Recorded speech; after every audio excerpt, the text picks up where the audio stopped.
Ladies and gentlemen, it is now 6:45 PM, and a quorum of members is present, so the meeting of the Board of Education of the School District of New Berlin is called to order. Please call the roll. Ms. Crosby? Here. Mr. Helmer? Here. Ms. Connick? Here. Mr. Kurth? Ms. Schultz? Here. Mr. Seidel? Here. Ms. Spindler? Here. Mr. Kurth let me know he is unable to attend this evening, so then I would entertain a motion to recess to closed session.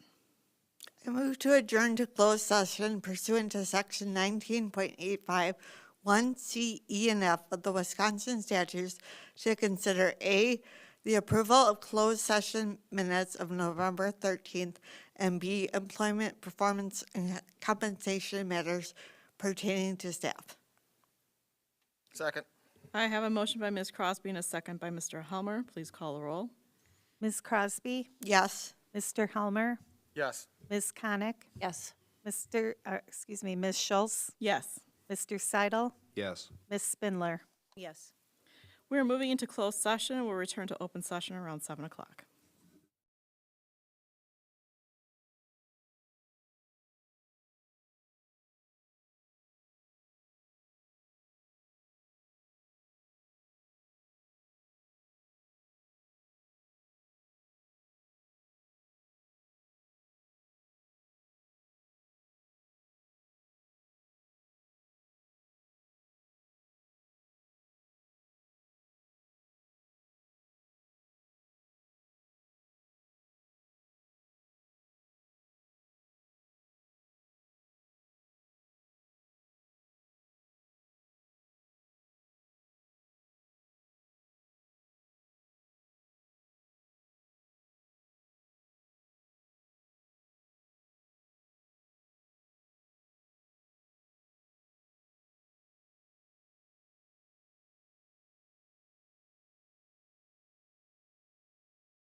It is now 7:05 PM, and we are returning from closed session to open session.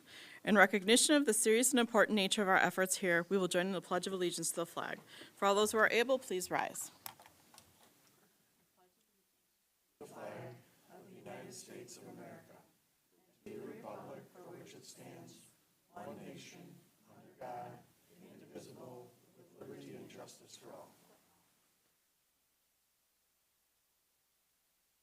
And now for those who wish to prepare for the meeting, we will have a moment of silence.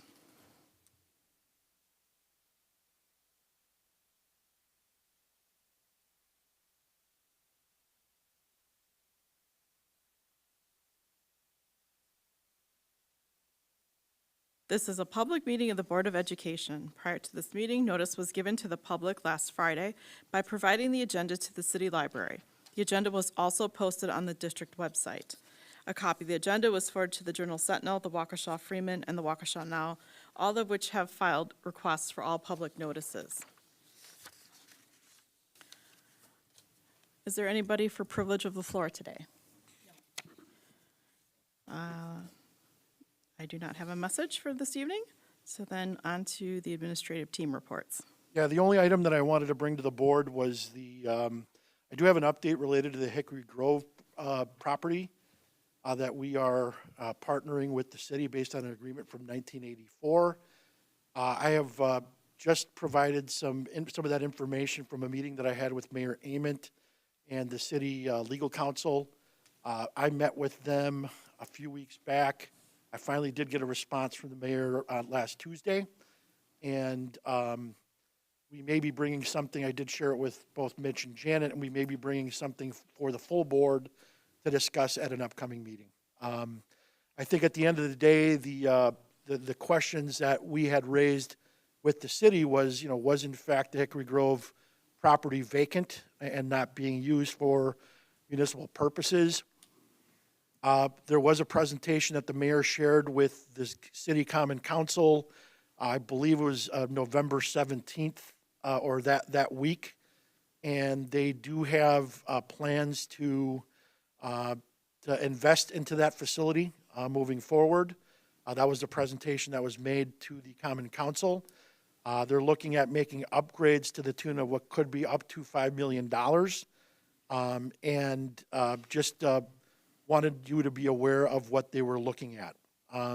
Again, I have provided the details to Janet and Mitch, and again, we'll be bringing something to the board probably at the next meeting to discuss kind of where we're at as it relates to that property. Can I ask a question? Yep.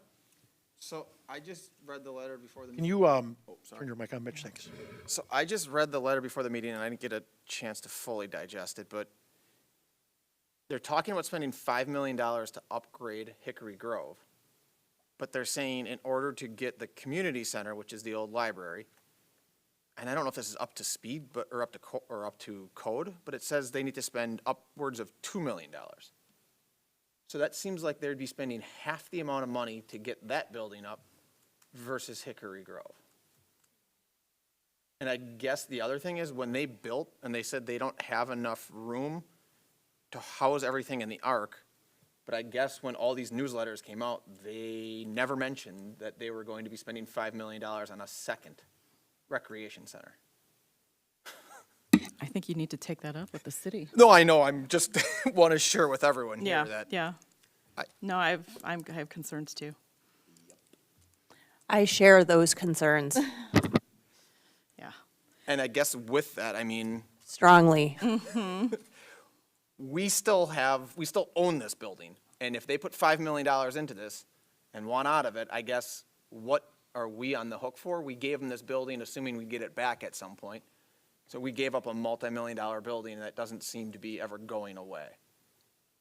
So I just want to make sure that with this, we don't get stuck on the hook for something. I guess, I don't know, do we talk Okay. to legal on Well, that? or what do- I did. I spoke with the attorney, On this, though, but that they're going to put money into? not since this, no, but just the agreement is, we pretty much can't do anything because it is being used for municipal purposes. And and the municipal purposes is broadly interpreted in the favor of the city.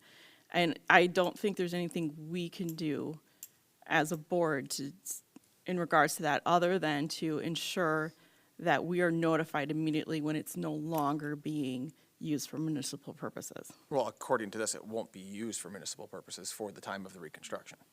So they need our permission. No, it is, because they're doing the construction for, it's gonna be broadly interpreted. They're gonna, if we wanted to take it to court, they're gonna be like, they're updating it for their use. I understand that, but they're asking for a permission. So if we want to get out of this building and have nothing to do with it, this is probably our time to do it. Yeah, Is what I'm stating. Why are they asking for our permission? Because it's probably not 100% clear that that is true, is what my assumption is. Yeah. What they are asking for is an acknowledgement that, that we have been noticed that they will be moving. Yeah, that was my understanding, that they've given us notice that they're using it, and this is what they're gonna use it for, and they want us to acknowledge back, we've received your notice of use. And that we're agreeing that the construction period will be construed as use. But as of right now, I don't believe they had soccer there for the spring session because something was under construction. They ripped the playground out, and I've been told that there's leaking roofs in most of the places, and they don't really utilize this building for all that. The attorney told me all they need to do is have some storage there, and it's going to be considered Yeah. municipal use. One of the other items, so there were two significant developments in my meeting with the mayor. One was that there were documents that we were not in possession of, or that I was aware of, that had occurred between the superintendent and the school board, and the common council. It might have been like my first 3 months while I was here. And I was, at that time, I was not heavily involved because I was the assistant superintendent. So that came to light in that meeting. And that included the notion of the cell tower being there. So they do have a cell tower that they're utilizing for revenue that can be construed as being used for municipal purposes. That in and of itself.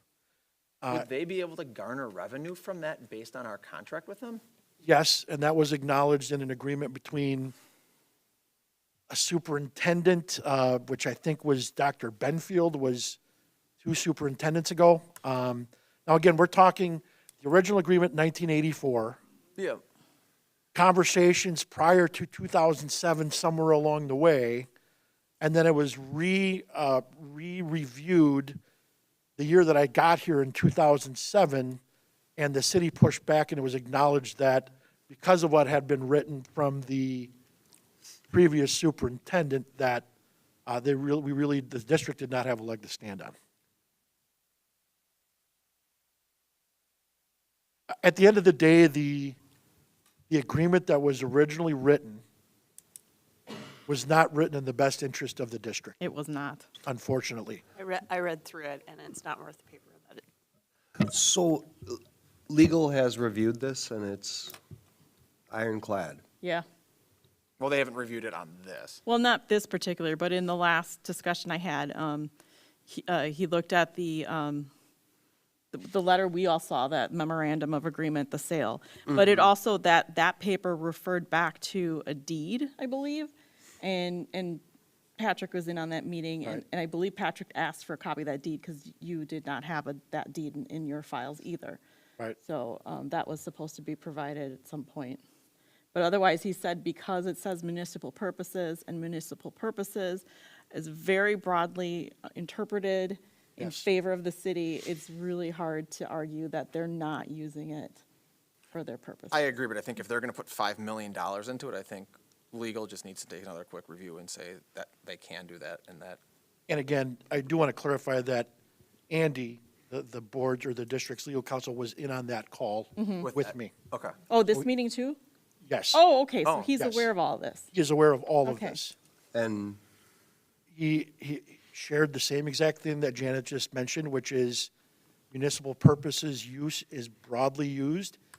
And it's because of the majorly one-sided document that was agreed upon by the board and the common council back in 1984, that is what has put us in this predicament. So I have personal feelings on this, and I'm not going to get into that. However, if legal was in on the call and we are kind of on the hook right now, there's nothing really we can do with this body, whether I agree with it or not. So, thank you. Did they say what their plan was for the community center? There's nothing in here that says they're getting rid of it or? Lawnmower storage. I don't know. I mean, they could use it for lawnmowers. Well, I guess. that's not under our, I know, but I was You just know, curious. I yeah. didn't know Are if that was. they going out for Anything bid on this then, or is this a final decision? Uh, No? So the renderings have been provided to the Common Council. I think the Common Council still has a lot of decisions to make. So again, I'm not sure around how city government works compared to school boards, but I would guess at $5 million that it went out to bid. So the message is you need to call your alderman and Yes. the mayor and Yeah. voice your opposition if you don't agree with this, to spend an additional $5 plus $2 million on a second and third community center for Plus- New Berlin. Plus 12 million on the streets garage, just saying. oh my goodness. Yeah. I think we're off topic. We are, I'm sorry, yes. So let's, no, I'm glad I was able to bring this to your, no, and but I, this is quite the update, I guess. yes, it is. So- This is something that everybody needs to know Thank you, about Joe. in this city. Thank you. I am the messenger. So, but I do think, we will, Janet will determine how to move forward. Oh, And so the thought was, I might as well let you know, and include this then, maybe part of my president's message then. But the thought was, in order to acknowledge this letter, that I would write a letter in response, bring it to our next meeting, and have the board vote on whether or not you agree to the wording of the letter to give to the mayor in response to this. So that's the plan. That's fine. Okay. Can we request the mayor come here and explain this to us and walk us through this? Sure. I don't know if he'd want to. think I it's a great second that opportunity. idea. I think it'd be a great opportunity for him to Okay. speak to us. So do you want that at the next meeting, prior to us voting on the letter? I think that'd be good. Okay. Okay, show of hands, I'm gonna poll you. Are you interested in this? Interested in having the mayor appear at the next meeting? I mean, I don't wanna force anybody, just, okay, well, and there's again, enough, just there's enough because we're interest. asking, doesn't mean He will, yeah, he's obligated to. yeah, He doesn't report to this board. no. All right, we'll ask him. Anything else? You want me to send that correspondence to him, Janet? Yes, would you please? I will. Yeah, I'll send the request. Yeah, Thank you. okay. That ends my report. All right. No more? Please don't. On to the student, but you're not as exciting about this. Yes, I'll hand it right over to Claire. Thank you. Well, students are back in the Give classroom. us good news now. Yes, here's something nice. Students are back in the classroom today after a wonderful Thanksgiving break. As quarter two is still underway, students maintain their focus and achievements. As students strive for further education, the ACT was offered on October 31st. Eisenhower and 90 students choose to take this test. In the Retail Operations Management class, students completed their visual merchandising projects and presented them to the class. A couple students recently visited Elizabeth Residence to decorate cookies and share laughs with the wonderful people there. DECA has planned an upcoming father-daughter dance, which will be taking place on December 1st. This event is being co-sponsored by both Eisenhower and West DECA chapters and will take place at Elmwood Elementary. National Honor Society is wrapping up their fall season and their successful senior projects. Students worked hard all throughout the season to better the community and school. Some senior projects included Mary Kowitz's blanket making for the Humane Society, Caleb Frederick's road cleanup, and Keegan Taddick's food drive. Middle and high school student union partnered to plan the Winter Days of Dress and an upcoming food drive. They brought ideas from all different grades to make it inclusive for everyone. The Student Athlete Leadership Team, also known as SALT, is currently working on becoming the best leaders in their desired sports and planning a kickball event with Best Buddies. The actors and crew from Eisenhower Theater have been working hard and are looking forward to this weekend's performance of Matilda Jr. the musical. Showtimes are 7 p.m. on Friday night and Saturday night, while Sunday's performance begins at 2 p.m. At a recent competition, our Ike dance team had taken first place in D4 Pom and had the highest scoring Pom routine across all divisions. Winter sports are kicking off with boys and girls basketball, boys swim and dive, ice force hockey, and wrestling seasons underway. This week, girls basketball hosts Martin Luther and boys hockey hosts Sun Prairie on Tuesday night. Boys basketball hosts Waterford on Thursday night. Girls basketball plays at Wisco on Friday night. And on Saturday, wrestling travels to Waukesha South. Boys basketball plays Muskego, and cheer competes at Menominee Falls. Students from all grades are cheering on our student athletes. Thank you. Thank you, Claire. Thank you. And we have our district reports, which includes the incident report, the suspension report, and the donation report. Mr. Seidel, would you please read the donation report? It'd be my pleasure. Our first donation was to the district office, George and Cindy Moore, GIVrecoveryfund.org, to support New Berlin School District with donation of 2 overdose aid kits valued at $225 each in the amount of $450. The next one was for Elmwood Home and School to support co-curriculars at Elmwood in the amount of $7,000. The third was for New Berlin West, Pat Riley, support New Berlin West with donation of items like tables, chairs, a desk, file cabinets, and dry erase boards in the amount of $3,125. The next was Fleet Farm to support the Trap Club at New Berlin West in the amount of $500. The next was for New Berlin West, Quad Graphics to support the Trap Club at New Berlin West in the amount of $500. Next one was the Ike Basketball Booster Club to support the basketball team with boys basketball coaches apparel in the amount of $1,428. Next one was for New Berlin West, Metropolitan Builders Association of Greater Milwaukee to support the construction program at New Berlin West in the amount of $500. The next one was for New Berlin West, PPG, to support the boys swim at New Berlin West in the amount of $750. The next amount is the Generac Foundation Incorporated to support robotics at New Berlin West in the amount of $1,000. The next was for Ronald Reagan Home and School, pay for buses for a kindergarten field trip in the amount of, how particular, $4,776.08, bringing our total donations to $15,729.08. And thank you so much to our generous donors. And that ends my report. Thank you. Next item on the agenda is the consent agenda, which includes the notice, the approval of minutes of the board meeting on November 13th, and the financial reports. Motion to approve. So there's no, nobody wants to pull anything out for separate consideration, I take it? Okay, so we have a motion. Second. So we have a motion by Mr. Seidel and a second by Mr. Helmer to approve the consent agenda as presented. Any discussion? Then hearing none, all those in favor, raise your right hand. Motion passes. On to the regular agenda. First item on the regular agenda is the Teaching and Learning Department Student Achievement Data Presentation.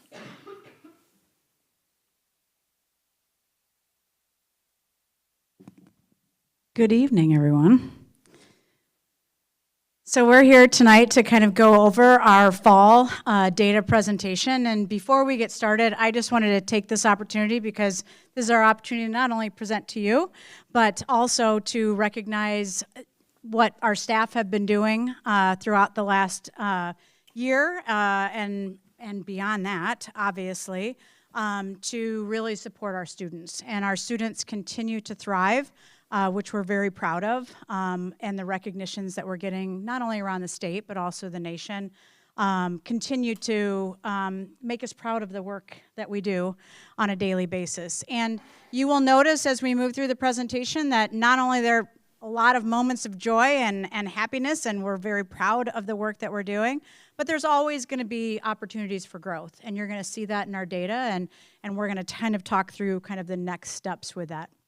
Last year, we kind of talked with the board about the cadence of our presentation, so we're just kind of reminding you about sort of how we had designed these presentations based off of your feedback, and that in the fall, we would kind of focus on that fall-to-fall Fast Bridge, Forward, school report cards, advanced placement, and ACT. And then in the winter, when we come back to you after the winter Fast Bridge, we will talk a little bit more about our SEL mental health data, our student services data, and then our winter to winter Fast Bridge. And then in June, we'll come back again and do our spring presentation, and that will be our spring to spring Fast Bridge. So that's kind of how we laid that out. When we look at our data, the one thing we as a department continue to look at are all of the indicators that lead us to our college and career ready graduates. So when we look at this data, these are all indicators that are based and focused on getting us to our CCR dashboard at the end, and that's pretty much what our collective vision and mission is for the district, is to make sure that our students are ready to graduate and leave us on a good path and good trajectory to not only be outstanding graduates, but also productive citizens. So you're going to kind of see, as we kind of go through the data this evening, kind of how all of those indicators add up to that success. So I'm going to turn it over to Brady. Good evening, everyone. Hope you all had a great Thanksgiving with family and friends. I'm going to start off with FastBridge data. As you know, FastBridge, we give 3 times per year, fall, winter, and spring. FastBridge is the most immediate data that we have, universal data that we have that helps us to really determine where kids are at. Now, FastBridge gives us what kind of levels of risk, right? So it doesn't really necessarily tell us this kid is going to be proficient. It tells us levels of risk for kids. And that helps us to do our instructional planning on a week-by-week or month-by-month basis. So as Kelly said, I'm going to share some things that are good with the data and some things that maybe we need to start taking a look at, or we are taking a look at, actually. First slide I want to share with you is kindergarten. This is a 3-year, in fact, 3 years ago, I remember Mr. Helmer sitting here saying, how come you only have one bar on your graph? It's like, well, we just went to FastBridge. So now we have 3. So we can look at our FastBridge data, and you can see the blue bars is kindergarten in the fall 3 years ago, and you can see the yellow bars where we are this year. This is kindergarten students that haven't had any instruction from us. As you can see, our kindergarten students are coming in considerably lower than they were 3 years ago. Those are things we're trying to figure out. Our kindergarten staff is fantastic. As I shared last year, our kindergartners came in at about 75% of the kids meeting the benchmark. They left us at about 81 or 82. I can't remember off the top of my head. So they've made some really great growth. But I would be lying to you if I didn't say that makes it a little bit challenging. Why that's happening, I have a bunch of theories, but I'm not going to go down a ton of rabbit holes tonight because we could be here till midnight, and I prefer not to be. As you can see, also, with the kindergarten and first grade tests, there's a composite, which is an overall of all the different subtests that they do. And then there's a bunch of different subtests. We started calling out the subtests to parents a little bit more. We're doing that as a result of Act 20, which requires us to report out not only the composite, the overall score on the assessment, but every subtest. So you'll see that with kindergarten there. Moving to first grade, again, first grade and second grade or kindergarten are assessments that the teacher sits next to the student and does them. It's not computer-based. It's sitting there and doing it with them. You can see the composite has stayed relatively the same, but there's two subtests that I really want to report out onto you about, because I think it really points out to some of the work that we've been doing over the course of the last year and a quarter about with our, some of our new reading instruction. You can see word segmenting and nonsense words. It's phonemic awareness and phonics. Everybody's heard about those things. There's some pretty big changes in the amount of kids meeting the benchmark there. Of course, the composite isn't going up, but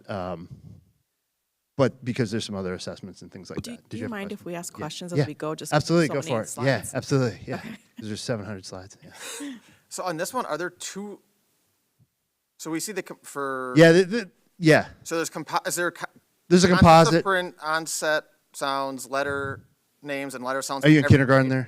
there? Are you on the Yeah, do we have those same numbers for those same categories for first grade? No, it's different. There's different assessments. They Okay, they 'cause don't. you'd mentioned on first grade that. Yeah, there's a couple other assessments. I didn't put those in there because I wanted to point these out, but we can certainly share those with you. Okay, I was if just you curious want because the composite went down. to. Yeah, the composite went down. So there's again, can I just email you the answer to your question rather than sit here and explain it? I'm happy to do that, or I'll email Superintendent Garza if that works. Yeah. Share with the whole board. Yeah, I'll explain. Yeah, I'm happy to do that. Yeah. Yep. Any other questions? No. And you can see I did put the quote on there. One of the best predictors of a kid's reading success in the future is their ability to segment words. You can see our word segmenting has increased quite well. CBM, I know the board is interested, especially in third grade reading. CBM is an assessment that we give in second and third grade. A CBM is a kid's ability to read at their grade level text with fluency and accuracy. This is the first slide, or the first bar, the blue and the red are second graders the last 2 years, the last 2 falls. That is not a cohort. Why isn't it a cohort? Because we don't give first graders the CBM assessment. So those were kids that were with us in first grade, but I can't tell you exactly that it's a cohort. But you can see our second graders this year are significantly higher in the percent above the benchmark than they were last year. The second two are the third grade. Third grade is good to look at cohorts because we can see where they were as second graders and then where they are as third graders. You can see that first or that middle set is last year's third graders. So when they were second graders, 72% of them in the fall of second grade were proficient or at the benchmark. And as you can see, after that year, the fall of last year, only 68% were. This year, it's a little bit different. That trend has turned around slightly. Any questions on that slide? I was going to ask a question about the kindergarten, just sort Yeah. of curious. Sure. How long are those kindergartners in school before they take the couple of weeks. test? Okay. Yeah. All right. Sorry. Yeah, so that one's it gives us a real good, that fall benchmarker gives us a really good picture of, okay, where are What are you kids coming starting in? with?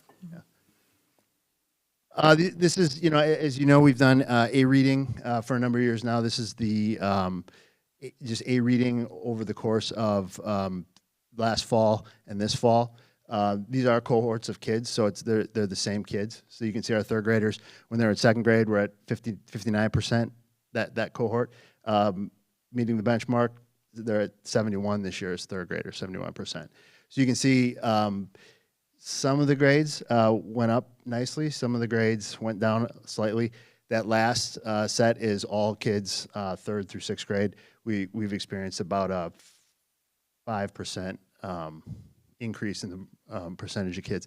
Again, that's that 55th percentile goal. If you remember from years past, I've talked about how at the elementary level we use that 55th percentile as kind of a mark for our internal goal setting, just because we think it correlates a little bit better to forward, but it isn't always perfect.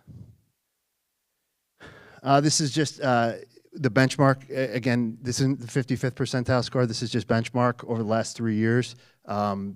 Students in 2nd through 6th grade with their A reading. And then final slide I'm going to share about Fastbridge is our 4th, 5th, and 6th graders. The auto reading assessment, you can see students are doing okay there. This assessment does get broken down into those subtests like I was talking about before, but for the sake of all of our sanity and a ton of colors, and I didn't put all of the things in there, but certainly we could get that to you if you wanted. But those little subtests are really, really important for us to look at as a district, because we can see things like morphology or encoding or decoding, or how are kids doing at those levels. Oh, sorry, that was ELA. Real quick, math. Math has stayed a little, pretty much the same in our kindergarten, 1st grade. We're down a little bit in kindergarten. 1st grade is about the same. Again, several years ago, we talked about some plateauing that we saw within our ELA and making some changes. You know, we need to start thinking about, are we starting to plateau a little bit in math, and what are we going to do about that? And then this is our math. Again, those cohorts with that 55th percentile goal. And then the benchmark over time, again, you know, a little bit up and down there is something we're really taking a close look at about what's going on there within our math. And then I think a really important point for us to look at is this math automaticity. We've talked about that for the last several years. You know, kids being able to do, you know, essentially their math facts in a timely manner. You can see the blue was when we started Fastbridge 3 years ago. And just about every grade level, we've made some pretty good improvement in the percentage of kids that are, you know, meeting the benchmark in those math facts. I'm going to turn it over to Kelly now to talk a little bit about secondary Fastbridge. Thanks. As a reminder, we give Fastbridge to students in 7th, 8th, and 9th grade. For fall A reading, we saw growth in 8th and 9th grade when comparing the previous fall data, and it was stagnant in 7th grade. For auto reading, we saw increases again in 8th and 9th grade and a small dip in 7th grade compared to the previous fall, but then comparing it to 2 falls, it was an increase. Again, this is not cohort data. This is just comparing fall to fall data and where students were at coming into the school year.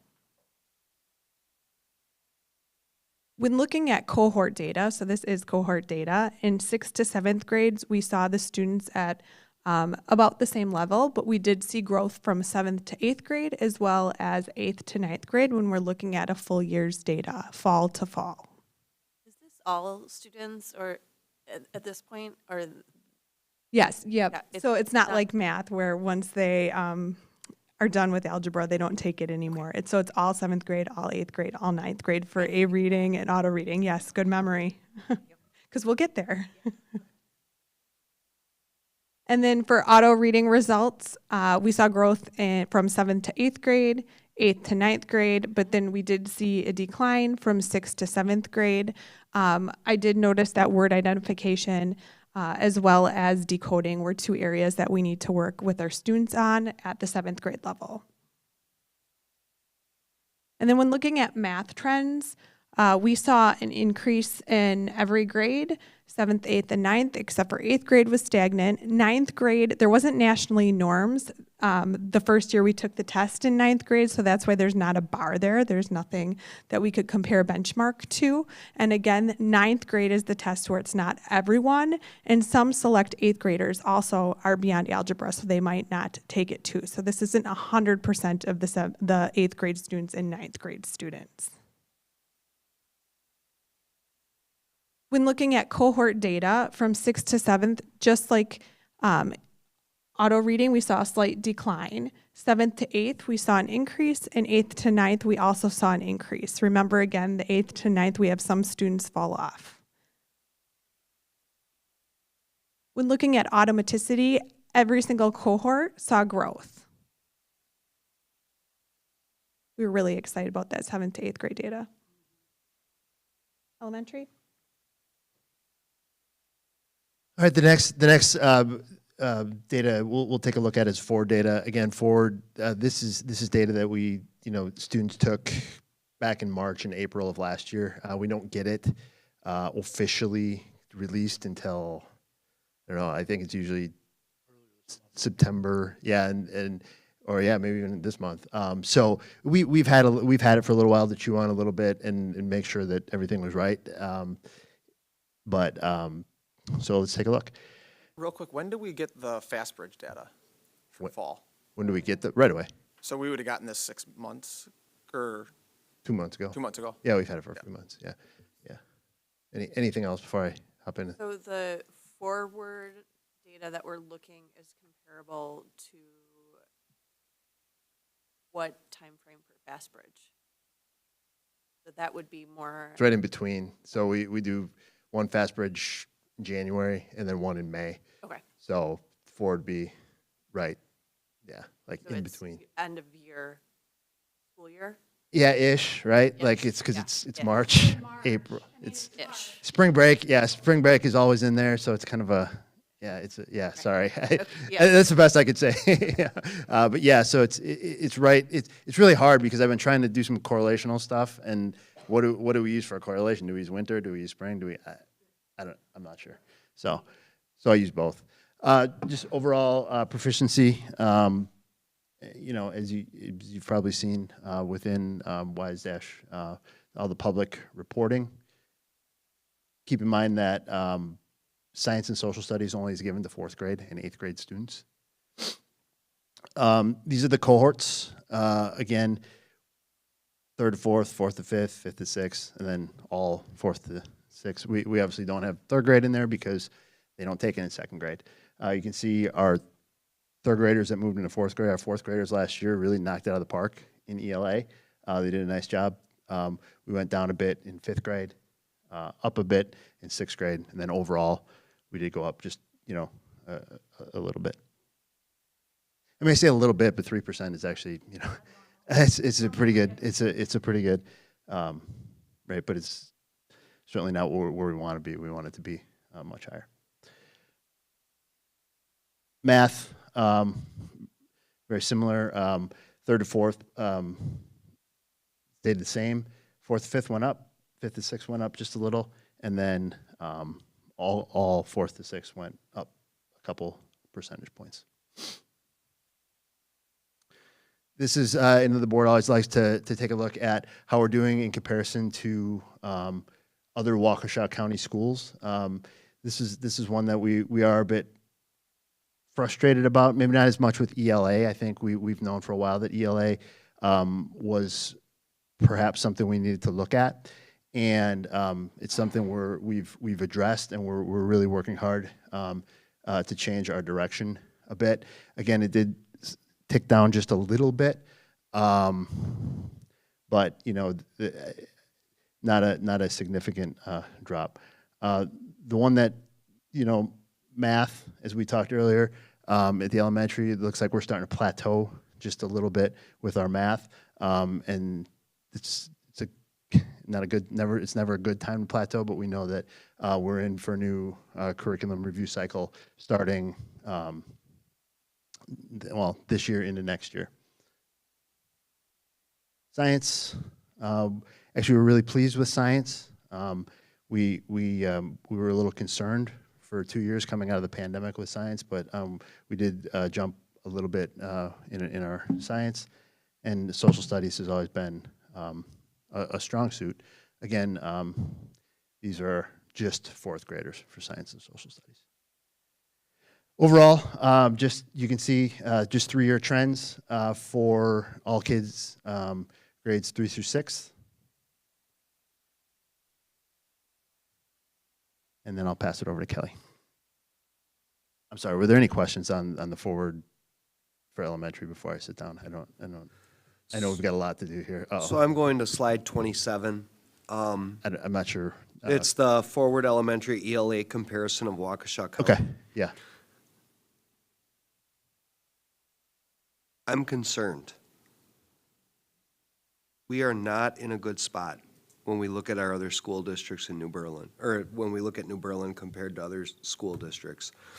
What is our plan going forward to increase these scores to be more competitive? Yeah, so Yeah, so as the board is aware, we were tasked by the board with the same concern 3 years ago. We were asked to do something different because we ourselves were not content with the results as well. We knew we needed to make a difference, and we recommended that change heading into last school year. And so what you have is about 7 months' worth of data based on that new implementation of the curriculum that we recommended and was approved by the board. While you're not seeing the immediate results we're not seeing the immediate results, we did mention to the board it was going to take time for this to basically take flight as to where we wanted it to be. We think it's a fair assessment because we agree that we want to see the scores heading in a different trajectory. We expect that to happen based off of what we're seeing in FastBridge, which is the most current data, not data from last March.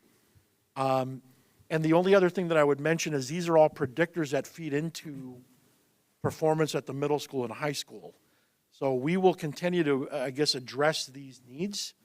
We're working diligently to do so, but that is what we're doing, is we've implemented a new curriculum, and while we're not seeing the results in the forward exam that we would expect, we actually predicted that there may be stagnation through this implementation, and that it would take time.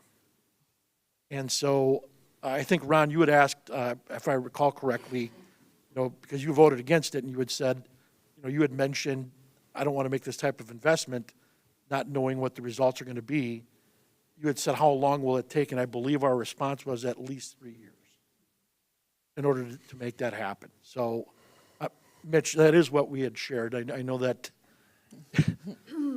Okay. I'm expressing my concern over this. Understood. Over these scores. Thank you. Yeah, we would agree. We're concerned too. The other thing that I want to clarify is that if you go to the very first slide, Brady, I think we have to be careful. Now, we're not minimizing the importance of the early assessments for our students. What is this? So go to the very next one, sorry.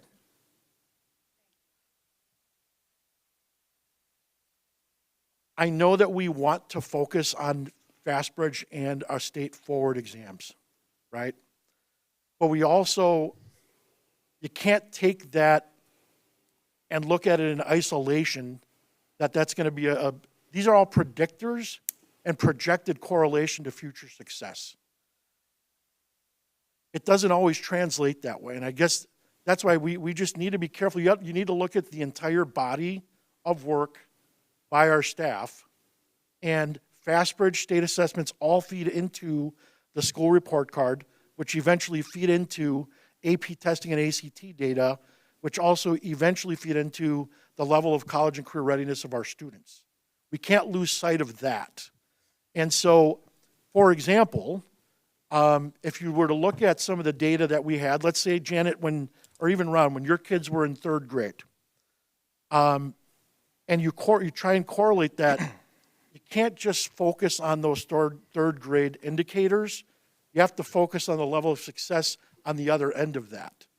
And again, we do understand the importance of it, but those are just pieces of the entire work of our staff. And again, at the end of the day, we're not happy with how we compare with Waukesha County schools, but we're also dealing with the top school districts in the state of Wisconsin.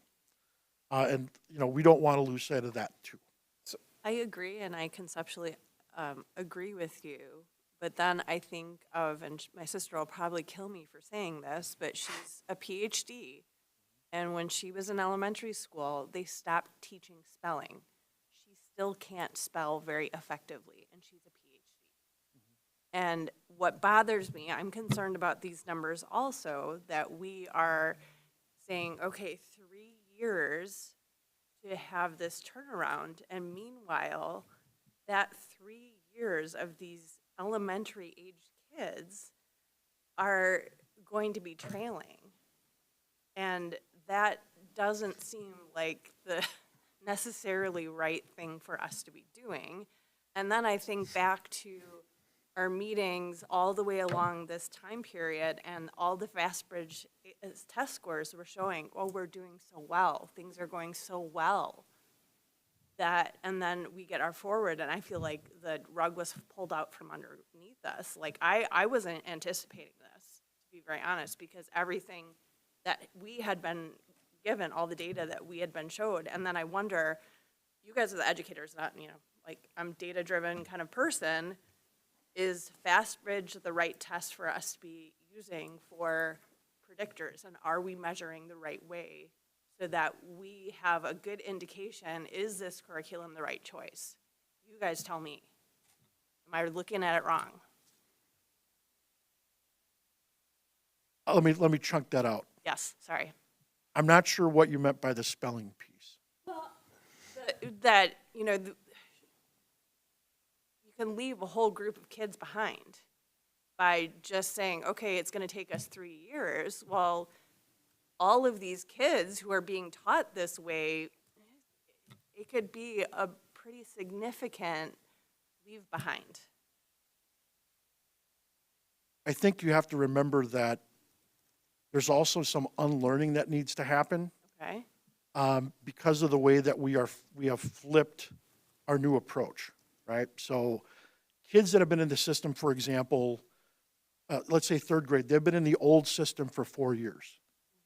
We are having to have them learn in a completely different way, which means they have to unlearn some of those other pieces. Now, for example, you've got a kindergarten student who doesn't know any different, right? And now is immersed into a system. I'm not sure that I'm understanding your question, I feel like the foundation, like I see like our middle school, 6th through high school, they're all doing really well, and they have the benefit of our past curriculum and doing really well, and then our K through. I guess where I would interrupt you there. The board and us were not happy when you say we were doing very well previously. That was not the case. No, we're talking about secondary students right now. Yeah, Our secondary student data is really good. But what I'm saying is, based on what you're suggesting, those kids learned the old way, right? With the way that we were doing things. And this is exactly what I'm trying to get at, is that you can't just look at a third grade score in isolation without looking at it all the way through. Sure. And so, but our third grade scores, say 5 years ago, or 4 years ago, or 3 years ago, were not good enough for what any of us wanted, admin and the board, right? But that's what I'm saying, is that those indicators don't always translate similarly into middle school. Okay. And so that was my question. Like, Yeah. I wasn't on the board. If I had been on the board for this vote, for this curriculum, I would have voted no. Understood. So, real quick, our third grade score 5 years ago was 57% proficient, same as Elmbrook's. Our third grade score this year is 47%. We've dropped 10%. Third grade, obviously not a cohort. Elmbrook has gone up 7%. They were using the same curriculum as us for those years. I mean, I don't believe this is a curriculum issue. I don't know that this is a teacher issue. I don't know what this is, but there is a giant drop in scores across the board. And I get that this might not predict future students, but our 7th grade was 64%. We're down to 57%. All the other districts seem to be going up or staying in those 60s. That's why we made a change. Can We were directed to make a change. But can we go back to? I don't think so. I guess, but the second part of my question, and my spelling comment didn't make sense. the whole way along the line, I thought we were getting data that was indicating Fastbridge we were doing really well. Is that not, am I remembering wrong? Like things were trending in the right direction all through last year. Last year. Yeah, certainly at Fastbridge. Yeah, Yes. I think one of the things, though, So is Fastbridge not, were we not looking at the data properly? And did we not anticipate well, forward so, time? so I think there's two things that come into this. One is, so Fastbridge, I mean, you have to understand, like I said at the beginning, Fastbridge is a screener that tells us risk, not grade level proficiency so it tells us which kids are doing well, which kids are not. It's more general, right? So Right. it doesn't dig in quite as much. So it is a universal screener that we use. It's not forward. I think the other question that you bring up, and I think it's a good question to talk about, is there were, you know, like I mentioned, and I'm happy to share the data. When we look at that morphology, or I mean the auto reading, right? You know, it looks pretty good, but when you start breaking it down and delineating, you know, we sent about 34% of our kids to secondary school last year, not secure in their morphology. Morphology is the smallest part of a word that has meaning.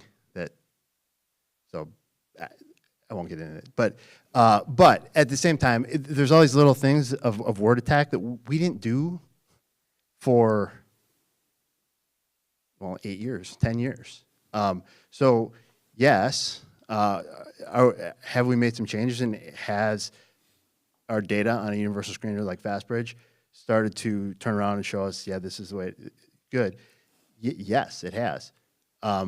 Is it showing up after 6 months, 7 months on the Fastbridge assessment for fourth graders, fifth graders, and sixth graders? Not to that level. Not yet.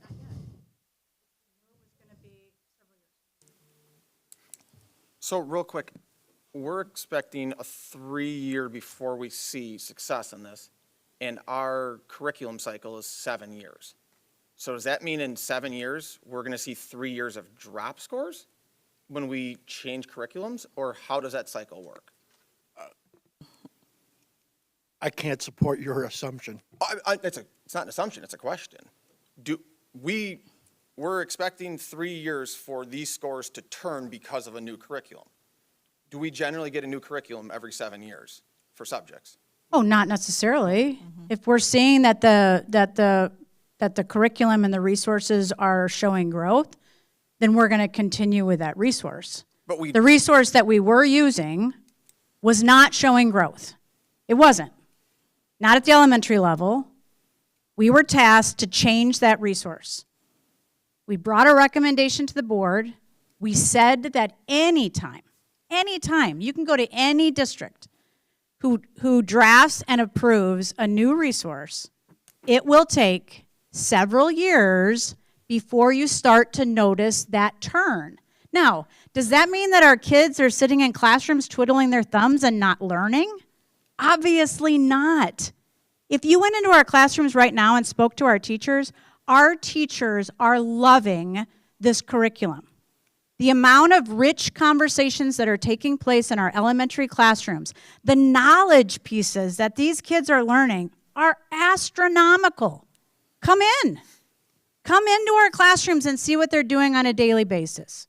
Yes, a forward exam that our students take once a year, our third graders did not show the growth that we wanted. Are you disappointed? Yes. Are we disappointed? Obviously. Are our teachers disappointed? Yes. But I'm also not going to stand up here and feel like we are doing something wrong with our kids. I care about every single one of our children, and I know that that's not what you're saying, but I do feel like by not showing growth in the first 7 months of a resource adoption that we are sort of being judged that this is going to be an unsuccessful endeavor.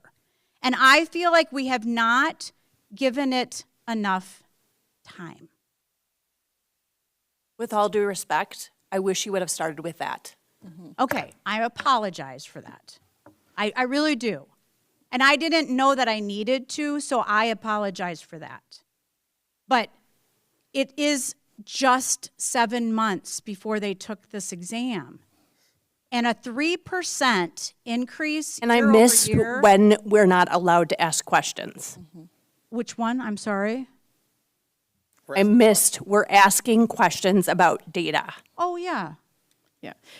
I'm sorry, I don't want to see this get personal, because I know this starts to get a lot of emotional here. Oh, and I'm We're sorry doing about our that. job. We're here to keep everyone accountable. We're, and let's not forget that originally we had mixed vote on this.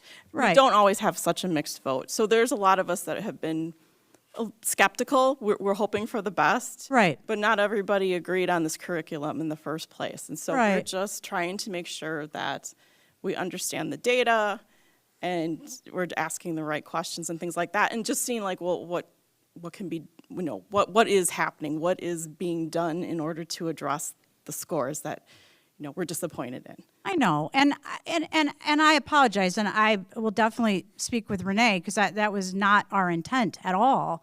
But I think we're disappointed too, and we want to make sure that we're doing what you, as our bosses, also want us to do. We want to do what's best for our kiddos, but we also want to make you all proud of the district that you serve. I mean, this is your district, and we want to make sure that we're meeting those needs. And the one thing that we are planning on doing, I just want to mention this real quick, and then we can continue. But the one thing that we didn't mention, when we compare ourselves to Waukesha County schools, we also have to understand that we have a unique grade setup in New Berlin. Some districts have kindergarten through 5th grade for their elementaries. Some have middle schools that are 6th through 8th grade. Some of them have high schools that are 9th through 12th grade. And so when we do a comparison across Waukesha County, when we say elementary, we're comparing ourselves to all elementary schools, whether or not they have the same grade configuration that we do. So one of the things that we've planned on doing is to go in and say, okay, let's actually compare ourselves to 3rd, 4th, and 5th and 6th grade grade levels across Waukesha County. Don't lump us into just elementary, just middle school, so that you all can see, no, this is 3rd grade to 3rd grade across all Waukesha County. This is 4th grade to 4th grade across all Waukesha County, instead of lumping us all together because the grade configurations are just a little bit different. So I believe that's what we asked for, was a 3rd grade to 3rd grade comparison between Waukesha County schools. So I guess that's another topic here. I'm kind of disappointed in that slide 27. I mean, I don't have numbers, I'm sorry. no, Mitch. you were just on it, I'm sorry. Oh, sorry. don't move it. I'll go back. Yeah. This So I one? mean, No. honestly, I think you made a perfect point. I don't know why this slide would be on here when we should be comparing 3rd grade Elmbrook to 3rd grade Hamilton, to Kettle Moraine, to New Berlin. I mean, I don't know. We're just throwing. Part of it is that we also don't want to make a slide deck that's 100 slides, but we can, if that's what you all want, we can I mean, because definitely get that's what that tells us data to that's what you. tells us the true story. Oh, I because- agree. Totally agree. So, my last question is, are we on the right track with our ELA curriculum? We believe that we are on the right track. All right, thank you. Yep. So on this one, Which one, math? no, the one you're on. Nope, sorry, back one, the ELA. So we've talked about making this change, and my concern with this curriculum initially, and just the direction we were headed, was I haven't seen another school that has been successful with this. And not saying it's not possible, but that's usually a general indicator, and what I look for is another school that's had success with this before. And as we go down this list, Elmbrook, Hamilton, Kettle Moraine, Menominee Falls, Mukwonago, Muskego, Oconomowoc, Pewaukee, and I don't know about Waukesha, but I believe almost all of those have not moved to the curriculum that we've moved to. Is that correct? As of last year, while these numbers were in place. I don't think any of them are using Amplify. Or any science of reading? Or any science of reading. I know Well, Elmbrook is Elmbrook moving. is moving. But in, But not at the time of the but looking test. at these numbers, my concern is Elmbrook, Hamilton, Kettle Moraine, Well, McGuanago, Muskego, Oconomowoc, Pewaukee all started above us and have continued to climb. So I understand that this could take 2 or 3 years. My concern is, are we even moving in the right direction if we're going down and they're still going up? And I don't know that it's the curriculum, as I said before, or something else, but we are not moving in the right direction, and these other schools have used what we were using or a similar version of it or whatever else, or homegrown systems, and they are continuing. It's hard to go from 60 to 70. It's a lot easier to go from 50 to 55.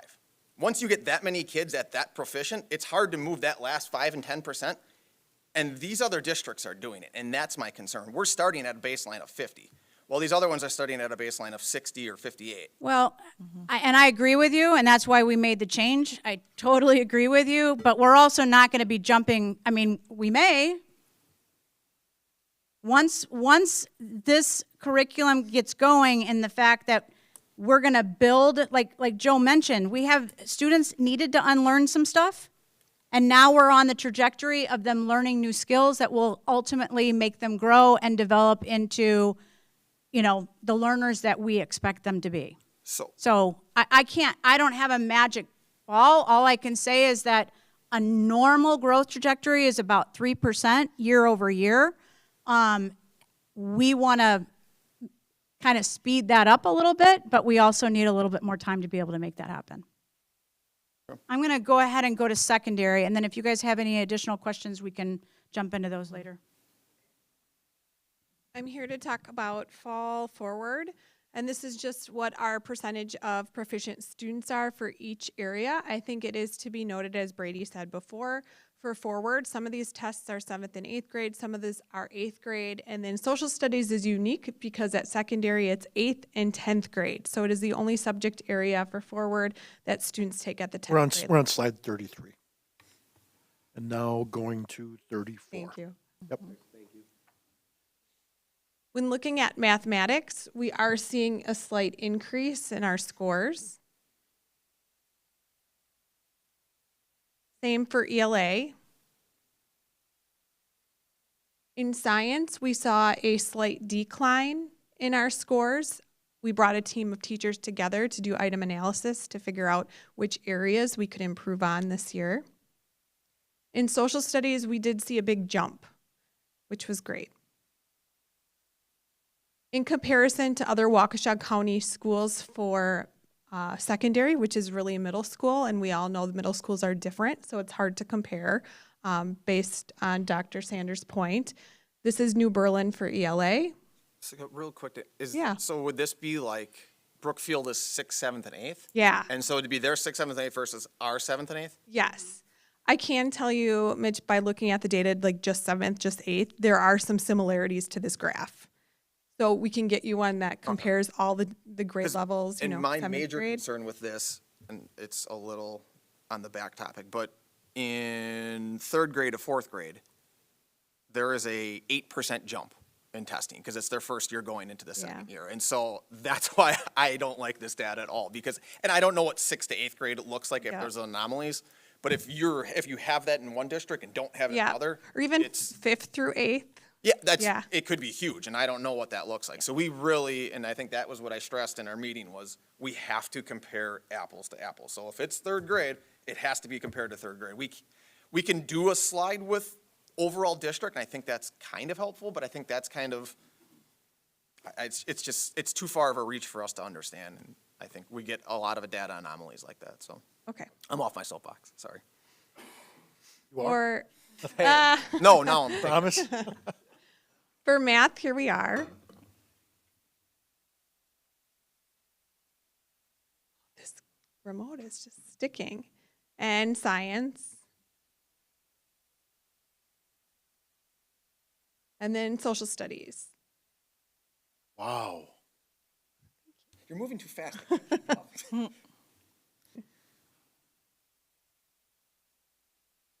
social studies is interesting, yeah. What's going on there? Yeah.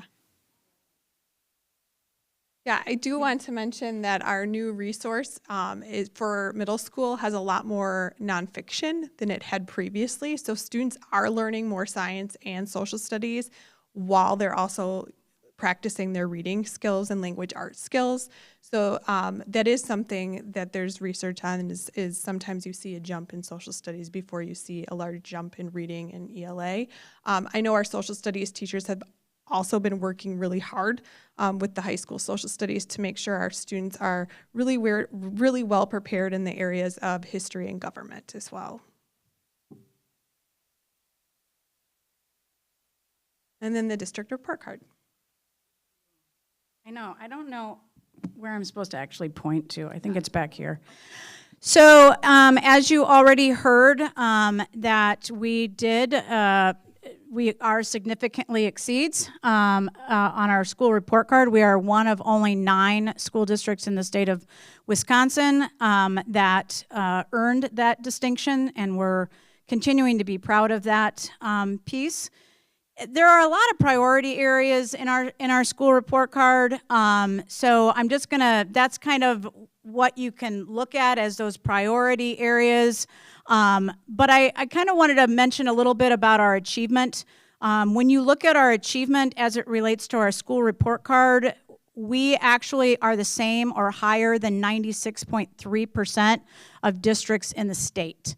So when you look at us overall, that's something that we are exceptionally proud of. We know that we have a lot of growth areas, but to be higher than 96.3% of districts is something that we continue to strive to continue to do. Ask you a Yeah. question? So you mentioned that Waukesha County schools are high achieving in the state. How many Waukesha County schools receive this, do you know? David is going to find that out for us. Thank you for that question. 'Cause Out I was of the thinking same 9, thing. out of the 9, we'll check. We may Is the have. question that exceeds expectations? Yeah, the Significantly exceeds. significantly exceeds, yeah. So we'll maybe have that by the time I'm done talking. So our performance levels year over year, the things that we look at is that we want to increase the percentage of students in the advanced category, and we want to decrease the amount of students that we have in the below basic, and we continue to work towards that, and in some cases we have been successful. We did go from 14.4 in the advanced to 16% in ELA. If you look at our growth, it is an area that we continue, like we're looking at data every day. Brady, I have to keep walking into his office. But we are same or higher than 93.9% of the districts in the state. When you look at our target group outcomes, we are higher than 95.2% of the districts in the state. Go back to growth. What exactly is that? Oh gosh, Mitch, I can't even tell you how much time we spend trying to figure out exactly what they are trying to say with this. That's why I've always kind of thrown this out, because I always struggle with this because it's quickly. Quickly. It's based on a value-added assessment, so over 3 years. How much growth is a kid showing from 3rd grade to 4th grade, 4th grade to 5th grade, 5th grade to 6th grade? Does it factor in economic status? Well, that's to be quite honest, that's why they do it, right? Like in the old days, they just use the academic part. So is this a compilation of scores improving, economic? Correct. Okay. So if you go back, can you go back a couple? Sorry. One more. So if you look at the pie graph or the pie chart over there, they show you that those are how much Slide 43. Yeah, I'm sorry. How much they weight each priority area, right? So you get a score for each priority area, but then when they figure out the overall score, how much weight does that area get in that overall score? So for us, So 30. our biggest, is achievement, And then, our smallest is actually growth. So because the growth percentage weighted is different from district to district? from district to district. Okay. Yeah, so I think I've said that in years past, that to compare the overall score from district to district, from year to year, can be quite difficult to do because, usually there's some stability, but not a ton. Amy, I have your answer. We are one of 4. So we are one of 4. If you want to know who they are Elmbrook, Muskego, us, and Pewaukee. Yep. Does that not include Arrowhead because they don't have a high school and elementary? We just compare ourselves K-12. Okay, so they. Because we're at K-12 Yeah. and they're not. Okay, let me go back. Sorry.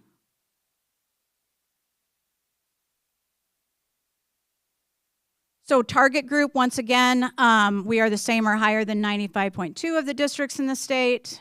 And then on track to graduation, 93, and we are the same or higher than 96.8% of the districts in the state. So I'm going to have Kelly quickly talk about pre-ACT and ACT. This was our first year giving the pre-ACT Secure. If you remember previously, we gave the pre-ACT Aspire, which was the state assessment for freshmen and sophomores. They switched tests on us, so that's why you don't see previous year comparisons, because it's not comparing apples to apples. So Claire was one of the first students last year to take this assessment. 38% of our students were college ready on all 4 of the subtests. Our lowest area was reading, where we only had 51% of our students proficient with reading. And the average score, they give you like a projected ACT score for 9th and 10th grade students combined, was 19.9. An exciting note on this assessment, almost 1/4 of our students received a score of a 24 or above, which is the composite ACT similar score. When we look at reading, math, English, and science, those were the students that were proficient or above proficient for college and career ready according to the pre-ACT Secure standards. In comparison to the reading scores with Waukesha County, that's where we stood. And for mathematics.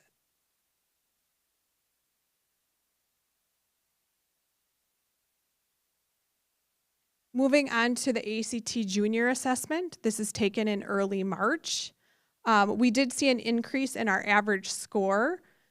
So it went from 22.2 to 22.9. Every single subtest for our ACT Junior test went up. So we went up in English, reading, math, and science. We compare ourselves to the other area high schools in Waukesha County, and this is the only slide where we're breaking apart Eisenhower and West. And you can see how Eisenhower did. They were actually the top scorer in Waukesha County.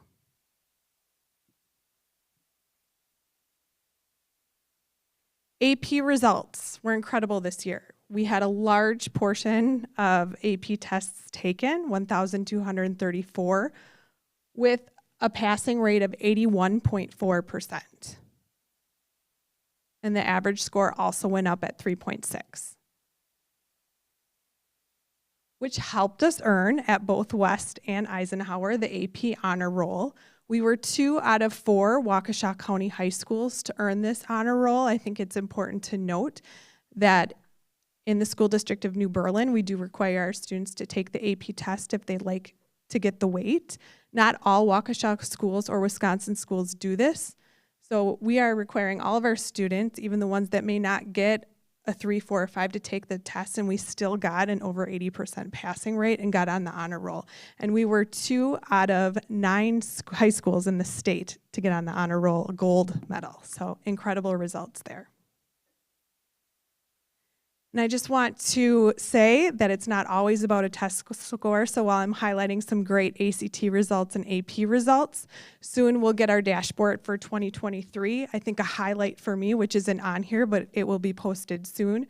We had over 20% of our graduating class from the class of 2023 earn industry-related credentials, such as CNA, Manufacturing Skills Certificate, Adobe Certificate. So we're not only excelling with the ACT and AP, we're also excelling with students who are going into the trades or technical schools as well.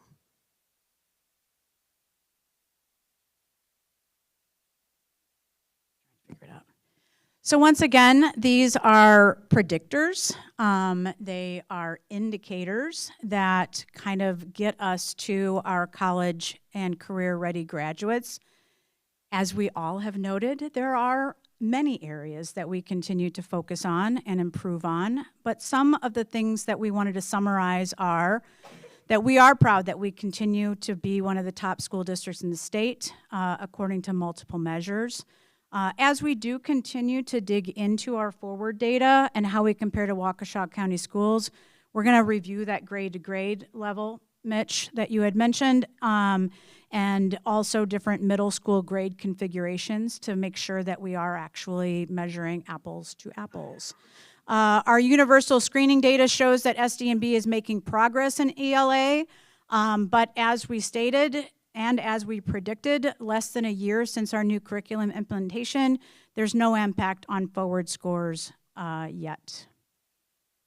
Additionally, as you saw in the data, forward math has plateaued and in some cases has begun to decrease a little bit. So we are in the process of starting a deep dive into our programming to make sure that we're using the most impactful evidence-based instructional strategies that we can.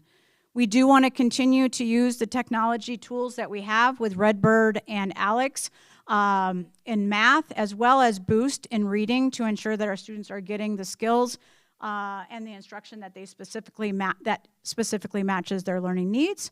And we want to continue to prepare our students to be college and career ready, as evidenced by the data that Kelly just shared about AP, ACT, and our CCR data dashboard. So with that, I know that you asked some questions during the presentation, but does anybody have any additional questions that we could answer for you this evening? Or if we don't know them, then we will find those for you.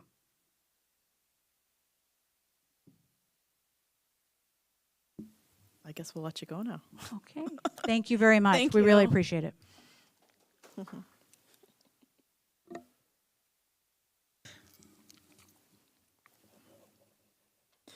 Now we have to discuss and approve some new course proposals. Hi, thank you. So there's only 2 considerations this year, and actually the first one is a course requirement. So currently in the school district of New Berlin, we track on our college and career dashboard, which you just saw, the percentage of students who take personal finance, and typically it's right around 66%.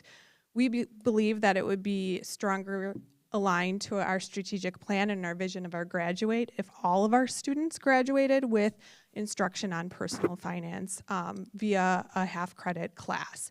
So this proposal is to make the personal finance course that we offer that does include optional dual enrollment for parents if they want to so choose that, mandatory for students for the graduating class of 2028, which are current 8th grade students. So they would know this information before they sign up for courses in January.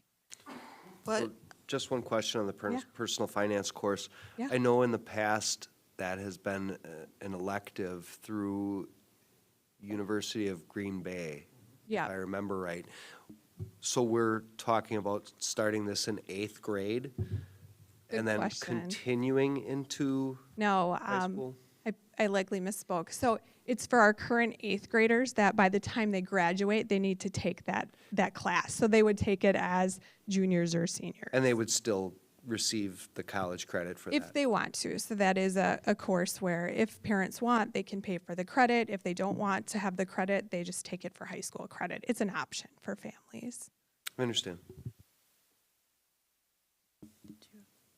I had the same question, like, how are you going to fit this into their schedule? But, so it's offered through UW Green Bay?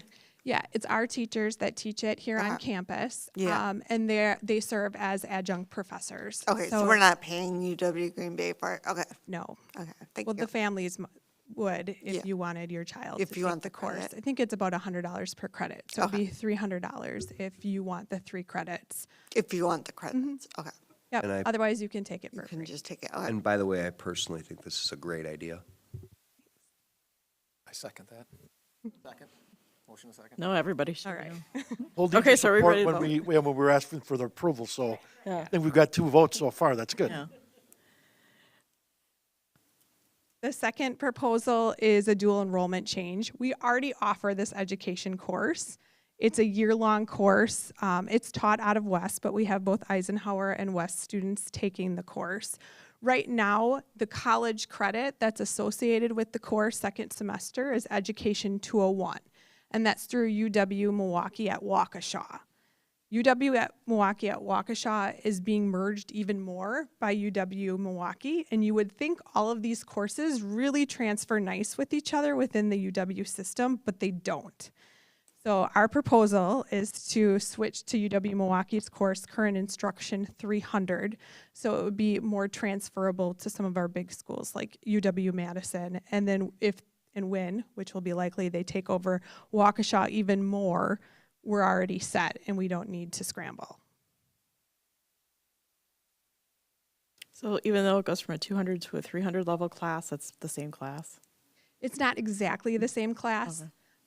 Good question. So there's a little bit more theory in the Current Instructions 300 than the Education 201. The Education 201 is a lot more field work. It still includes field work, but there's a little bit more instruction. Very similar courses, though. They just aren't exact.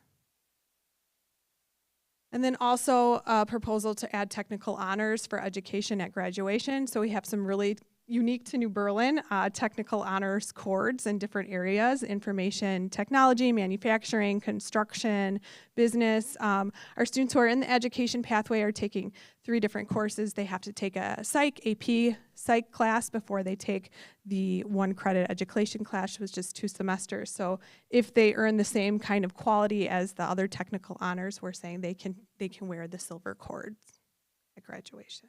So those are the 2. Any questions? Well, if there's no questions, do we have a motion to approve? What is it here? How do we put? No, we do. We have to discuss, approve the new course proposals. So do I have a motion to approve the new course proposals as So moved. presented? Second. Okay, so I have a motion by Mr. Helmer, a second by Mr. Seidel to approve the new course proposals. Is there any discussion? Well, then, all those in favor, raise your right hand. Motion passes. And then we have a first read of the policy 5113 for the open enrollment program. Yeah, so we bring this policy in December, just to make sure that we are on the same page with the board. We're recommending that the policy remain mostly the same as it relates to guaranteeing students that are currently enrolled and/or siblings with open enrollment seats. These are some edits that were recommended by Neola as part of their policy updates, as noted in the policy draft that I had attached to the board docs. We are, though, recommending that we eliminate the language related to the waiting list. I know that prior to, we had recommended doing away with the waiting list, and then we updated the policy pretty significantly about 4 years ago. And quite honestly, nobody from the waiting list has ever been pulled off of it. And we are giving what we believe families false hope that they will end up being in our district. And quite honestly, with all the moving and shaking happening with the West Dallas, West Milwaukee, possible additional changes there, again, even more complicates things. And so, again, we are recommending that that language and that verbiage be removed from the current policy. Finally, although a buffer is not addressed in the policy, last year we used a 9% buffer for our formula for the enrollment. Using a 9% buffer for 24-25 projections at this point appears there are no seats available in all grades. But we do recommend that we maintain that buffer at that same 9%. Just wanted to let you know kind of where it stands, and being consistent per DPI is usually a good thing. And again, we changed that buffer, again, when we made those substantive changes about 4 years ago. I think it was at 12 or 15%, and we dropped it down to 9%. So this is a first read, or is it a first read? Yeah, this one's a first Yep. read. So we don't need approval tonight, but again, would like to hear your feedback on our proposal, just so that we have a general idea of where we're heading prior to the approval. I like having it in case we all of a sudden have a major drop in enrollment or we have to do something different. I like having it. I think we should have some large language that says New Berlin hasn't had open enrollment and it hasn't opened seats in 4 years or whatever, and just make sure that we put that kind of warning label out there. But I kind of like having that, unless someone else has something. Well, I think we have the option to open up seats at like in a different time frame. So if by then we decide that we need to open up seats, we can. Yep. So I don't know, I think he's saying just eliminate a waiting list. of that first time, but the second time we could open up seats then. But it would be 6 months. I forget the timeline. We can open them up 6 months earlier. So if we're in the, was it March we can open them? I'd have to check, I'd have to Forgot the double check. date. But if we don't have it on there, I think we miss the school year of having open enrollment if we wanted it. Okay, we'd have to mistake. check it, because I thought the Yeah, so second what, round was for the same school year. right, so what happens if there's not, I guess what we need to know is what happens if we take out the waiting list, we don't have a waiting list, and suddenly we have a situation where we have seats open up. And like If we you, wanted to open up seats is what it would be. It would only be if we wanted to open seats. I thought we had to reevaluate. It's like we set the seats, and then we have to reevaluate later. I think it was like March, we reevaluate and say, yeah, then we can open them in March. But if you don't, I believe it's the whole next, And again, for us, we're just being pragmatic that we haven't had any, whether you tell a family till we're blue in the face or not, they still hold on to that glimmer of hope that they can come to our district. And again, it just well, and just hasn't happened. they get 3 requests or something, And that's right? kind of the other part, is that if Or they we might know be their that, third one, that we might not be their first one in all those cases. So you want us to eliminate the waiting list? we're recommending it, but we're not going to die on this hill. Like, if you still want it, fair enough. Like, we're just bringing this. I think we believe last debate year this when I every year, asked whether or for not to keep it. information, Yeah, you exactly. told me that it was substantial. Like it was, Not even close to having any seats, right? yeah, we would be nowhere near having the seats available, even if with the waiting list, so.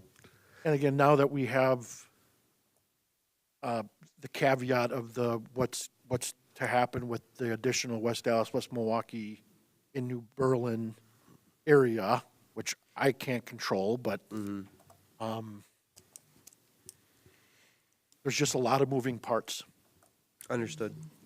Can you just type up a list of the pros and the cons on it for us, and just, like, if we. I mean, eliminate this, again, the only con is we're giving families false hope, knowing that we don't have seats, and even now, with the 9% buffer, we're projecting 0 seats.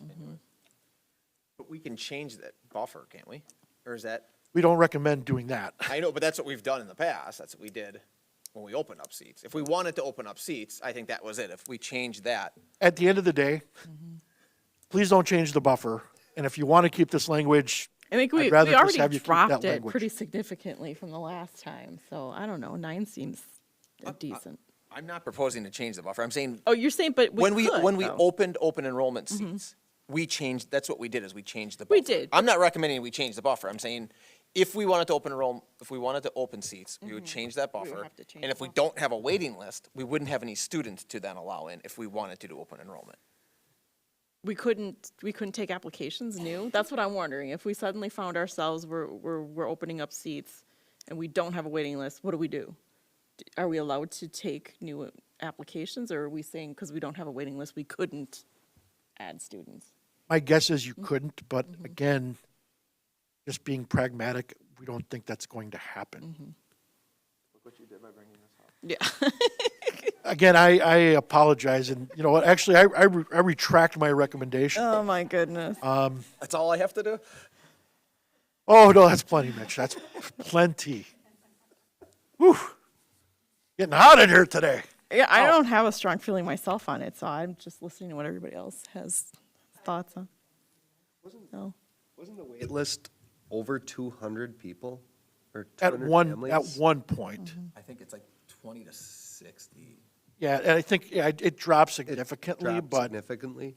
yeah, That may have been the year when we opened seats. I yeah. remember past years, it was like 19 to 30, I think. Yeah, again, so the other downside, though, is that, let's say somebody is looking to get out of MPS and come to one of the suburban schools. They can only apply to 3. And so if we know that we're not going to have any seats, they're kind of wasting an application on us, knowing that we're not going to have any seats. And so it would allow them the opportunity to apply somewhere else.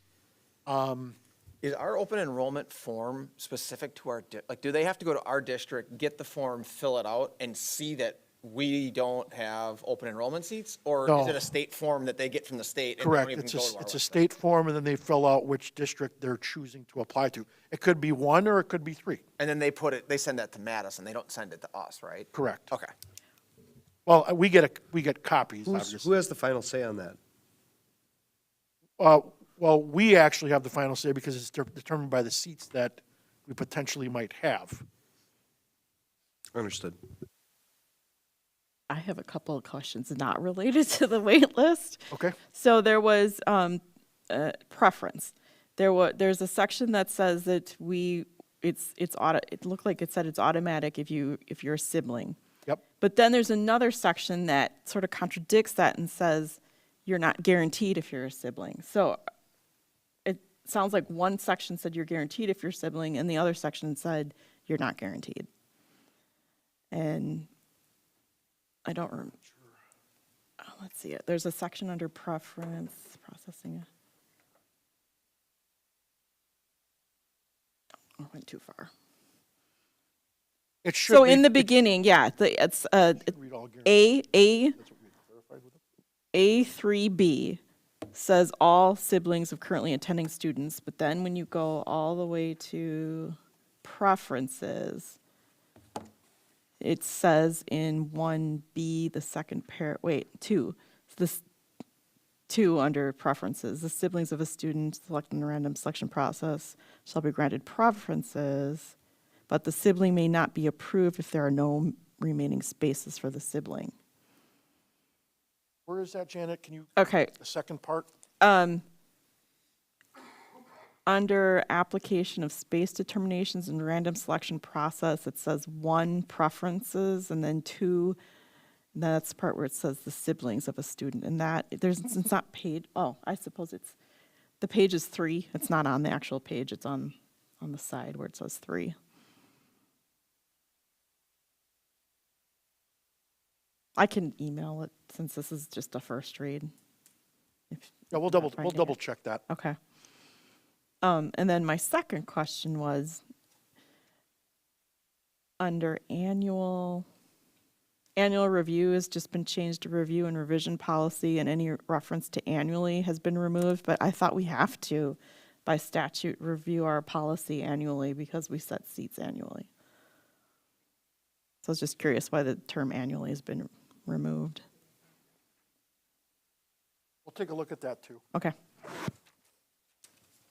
Anybody else have questions? All right. Then on to our second read and time to approve the policy revisions from the semi-annual catch-up Neola update 32.1. And sorry, I'm not going to make this one easy either. But a rough day, we'll just keep going. I know. Does anybody want to pull any of these out individually to vote on before I proceed? because I do. There is, let me find it.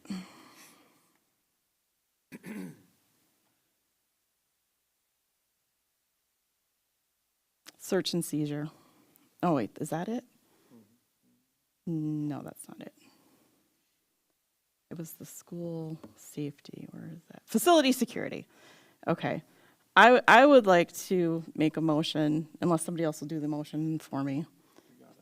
You want to do it? No, you got it. Oh, okay. I'm making a motion then to pull out for separate consideration policy 7440, facility security. Second.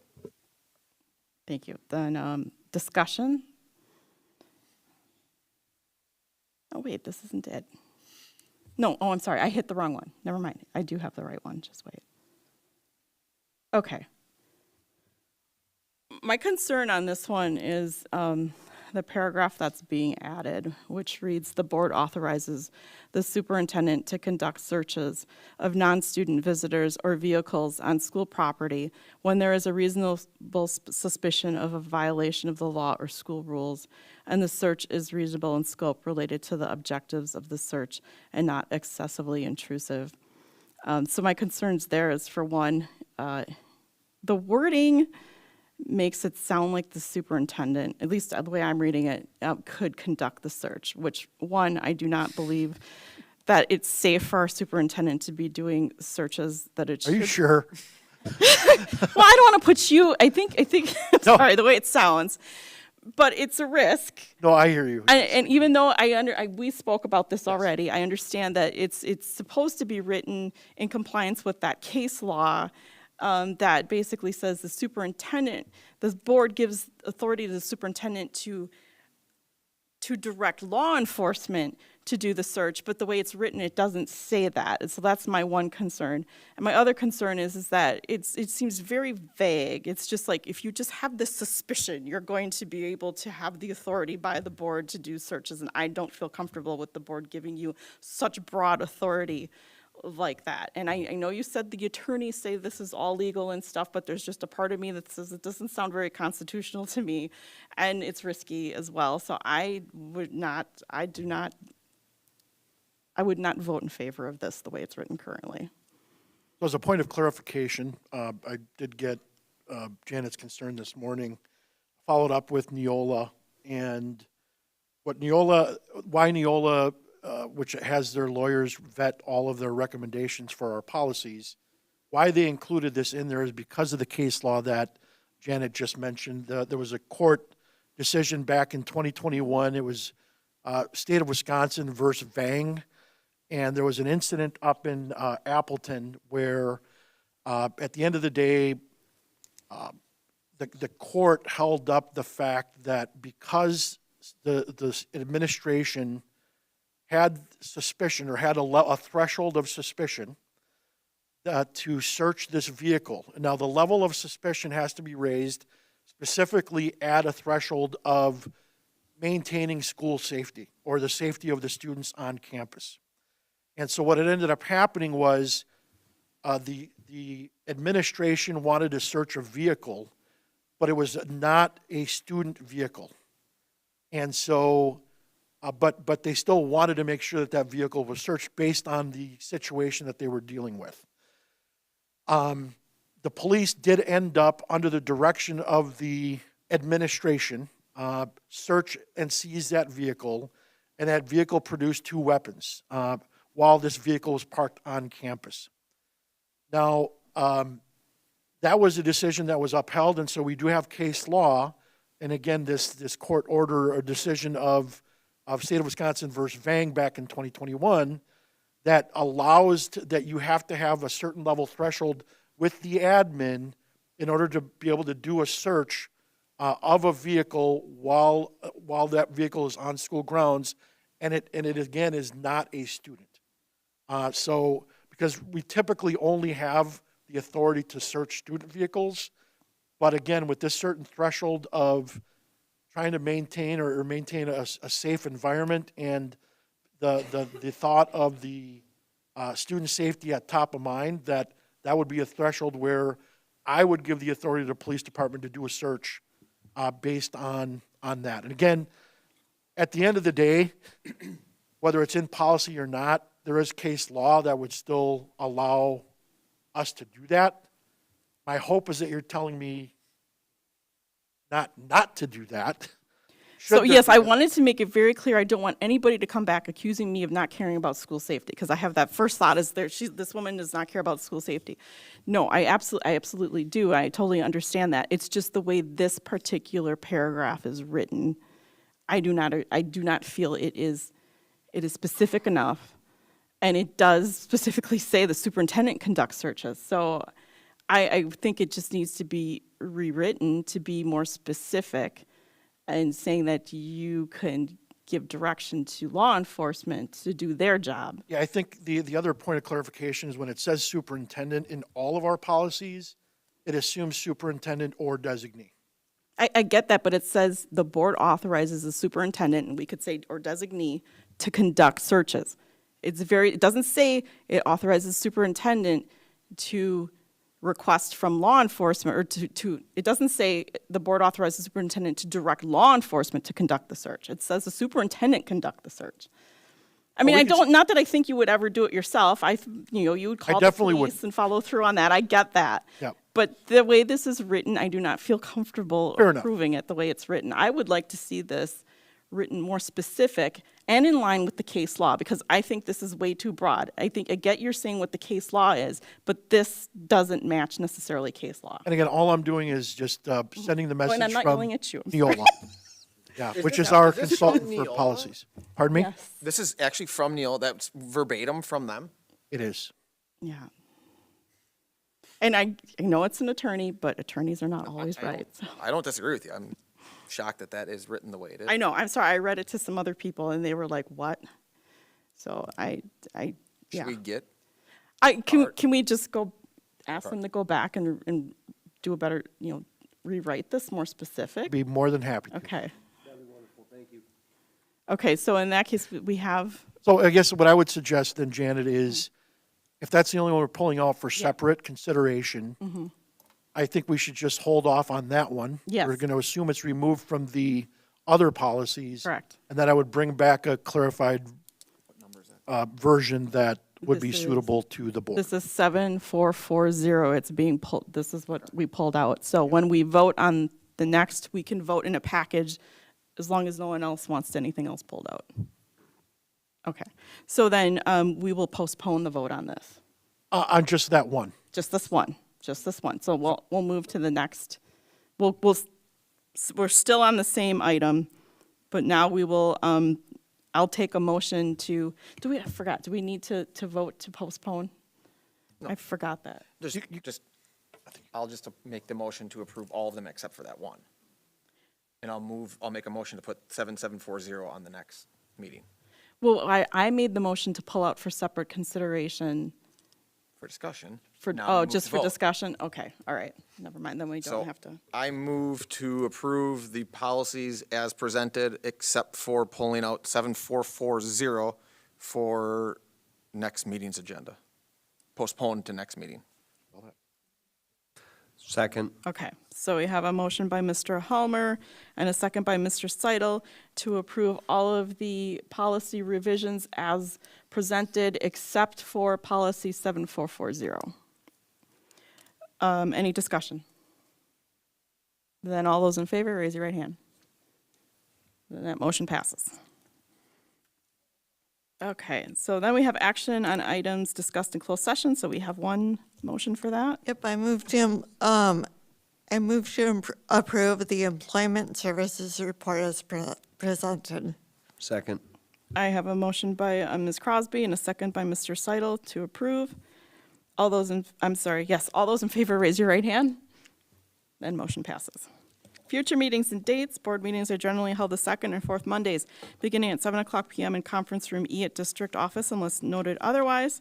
December 11th is our next meeting. It is our only meeting in December, January 8th, and then January 22nd in the new year. Other important dates, December 25th to January 2nd is winter break, and there's no school. Do I have a motion to adjourn? So moved. Second. I have a motion by Mr. Helmer and a second by Mr. Seidel to adjourn. All those in favor, raise your right hand. Motion passes. This meeting